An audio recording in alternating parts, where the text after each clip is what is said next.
They come for me in broad daylight.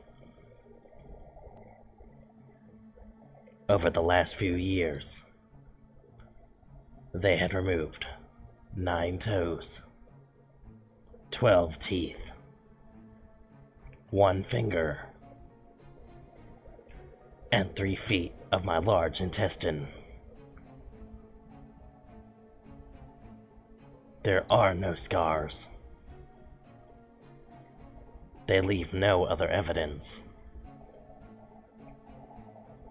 They take what they want and leave me with less and less each time.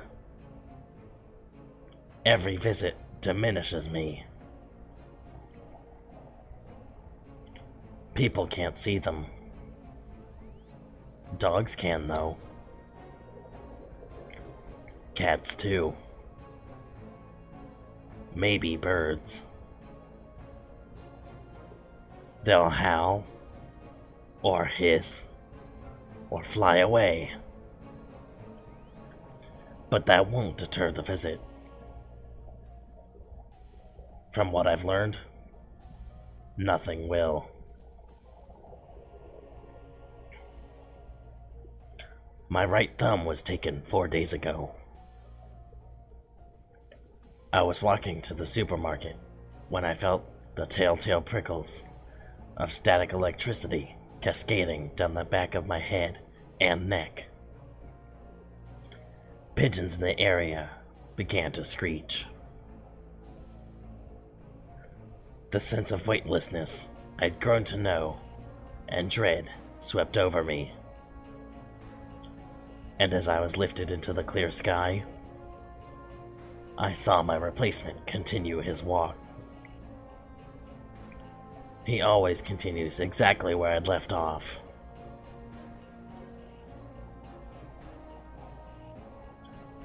The people behind me didn't notice a thing.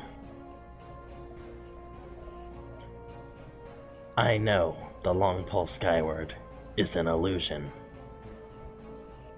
Perhaps even one for my benefit. That they can instantaneously place my replacement is proof of some kind of teleportation capability. But perhaps the sensation of travel is their way of easing my mind. If so, it's a strange way of doing it. Moments later, I'll feel the agony of every incision and every amputation as their machines work. Despite their best efforts,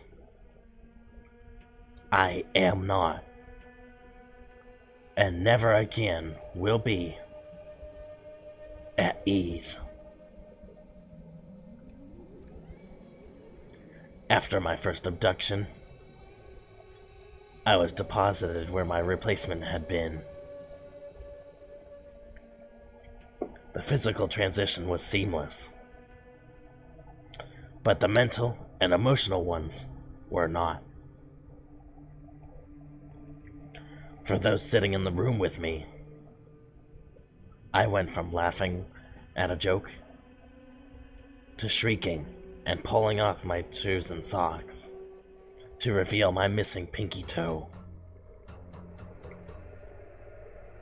It was my abductor's first souvenir.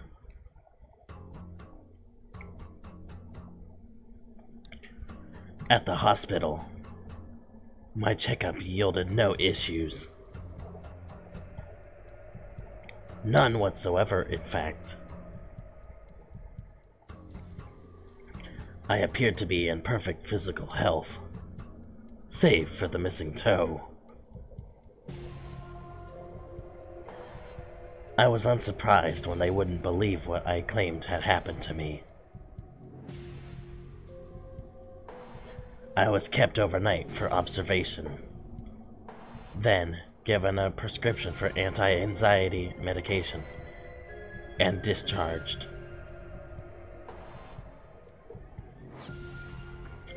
I've been back to the hospital over a dozen times since. the doctors began to realize something was happening.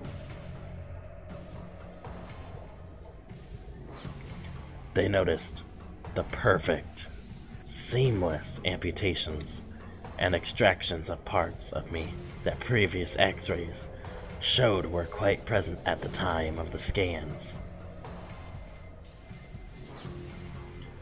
The medical professionals were at a complete loss. As I mentioned, 4 days ago, my right thumb was taken. I didn't go to the hospital after I was deposited back into the kitchen of my home. 3 days ago, I lost my hand. I was deposited back into my shower. The stump below my wrist was clean, white, and smooth. I did not go to the hospital. 2 days ago, my penis and testicles were excised. The agony of their amputation was exquisite, hideous, and profound. The pain disappeared when I was returned. I immediately went to the hospital, where I remain.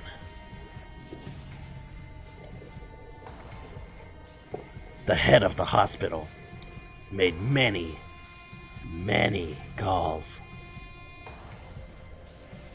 No more than a few hours later, I was visited at my bedside by people in black suits. They made me sign documents that I'm invalidating as I type this. Before dawn this morning, I was taken again.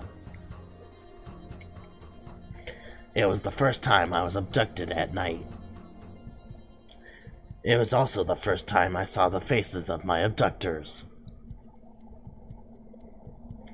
To attempt to explain the sheer, incomprehensible horror of their appearance would only blunt the reality of their form. No words exist in any human language to describe the feeling that laying my eyes upon them had evoked. The word incomprehensible dwarfs the word horror, and I'd never felt so frightened in my life. Not until mere hours ago, when I was returned. I knew nothing had been taken. The machines had stolen so much of me, had not been used. Something new had been employed. Something worse. Something alive.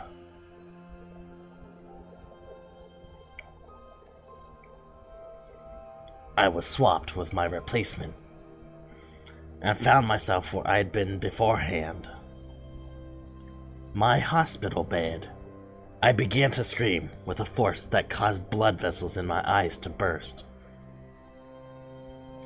Before anyone could arrive, I started to feel what had been done to me. They didn't question my demand that they scan me.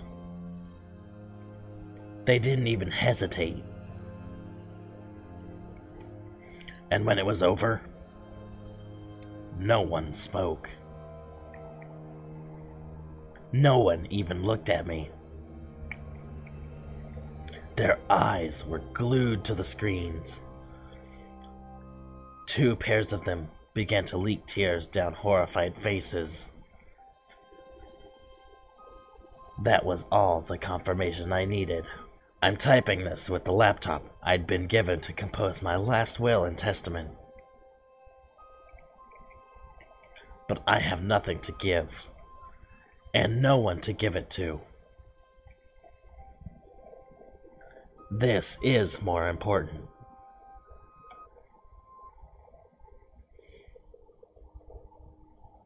People realize that during my most recent abduction, I saw many, many other people who had been taken.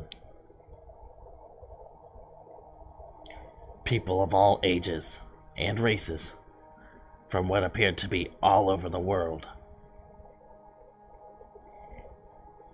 And they were all undergoing the same procedure.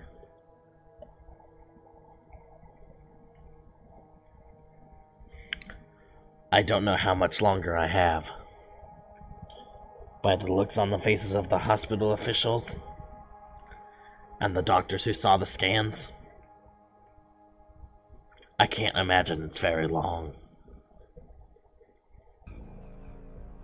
Right now, if thousands of people around the world are experiencing what I am, things will get very bad very soon. While I wasn't given the opportunity to see all the scans, I have all the evidence I need. All 6 pairs of clawed legs are scratching at my abdomen from the inside. I can see my skin rising and falling as the pressure against it grows, and what's inside gets stronger. No one, aside from doctors, hospital officials, and suited men, remains in the hospital. Everyone else has been evacuated. Believe my account, or choose to ignore it. It's entirely your choice. I won't be around for whatever happens next. But you will. Right now, I feel more of me being taken, as teeth inside me are beginning to chew. It's going to happen soon. And something tells me it's going to go very quickly from there. Spots of blood are seeping through the sheet, covering my belly. Please, be ready.